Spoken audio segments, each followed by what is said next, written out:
स्वयं जगत जननी जगदम्बा अम्बा मां पार्वती जी नंदी के पास बैठकर शिव की चर्चा करती हैं। इसलिए निवेदन है, यदि कभी मौका लगे आपकी जिंदगी में, कभी जीवन में अगर ऐसा लगे कि बहुत दुख है, बहुत तकलीफ है, बहुत कष्ट है, एक बेलपत्र अपने हाथ में रखो, उल्टे हाथ में, सीधे हाथ से उस बेलपत्र पर अपना हाथ रखिए, नंदीश्वर महादेव का स्मरण करिए, 7 बार श्री शिवाय नमस्तुभ्यम कहिए। फिर उस बेलपत्र को सीधे हाथ में रहकर, जो नंदी शिवजी के मंदिर में है, दोनों सींग है, उस सींग के ठीक पीछे नंदी का उभरा हुआ भाग है, उस भाग पर नंदीश्वर शिवलिंग का स्मरण कर कर बेलपत्र को चढ़ा दो। इस डंडी का भाग पूंछ की ओर होना चाहिए, पत्ते का भाग मुख की ओर हो, और उस बेलपत्र को बाबा के चढ़ाकर, कितना भी दुख हो जिंदगी में, कितना भी कष्ट हो, नंदीश्वर महादेव का जब स्मरण आप करने लगते हो तो धीरे धीरे वो दुख कटना प्रारंभ हो जाता है, शिव हाथ पकड़ना प्रारंभ हो जाता है। नंदीश्वर शिव ओघड़दानी है। और जो जैसी 17 साल के बाद बच्चा हुआ, एक बार जोरदार ताली बजाकर स्वागत। जो जैसी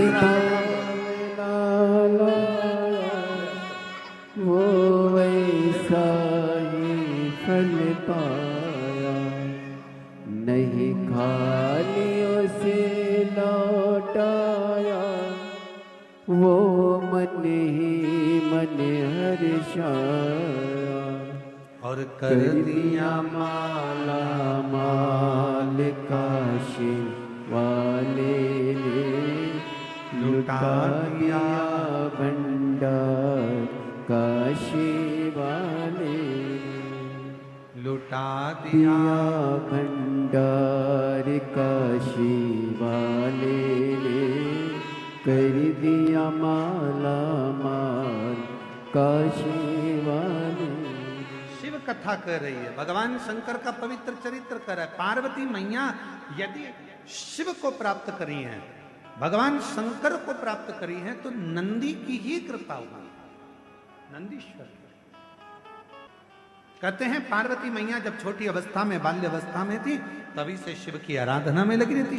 कई बार भगवान शंकर वृषभ का रूप लेकर आते हैं, और वृषभ का रूप रखकर आकर मां जगत जननी जगदम्बा पार्वती से बहुत उनके मन की बातों को श्रवण करते हैं। बहुत ऐसी मां जगत जननी। बोला नंदीश्वर महादेव नंदीश्वर। और कहते हैं कि बाल्यावस्था में एक बार मां जगत जननी जगदम्बा मां पार्वती मैया, मां जगत जननी जगदम्बा मां पार्वती जी एक बार बाल्यावस्था में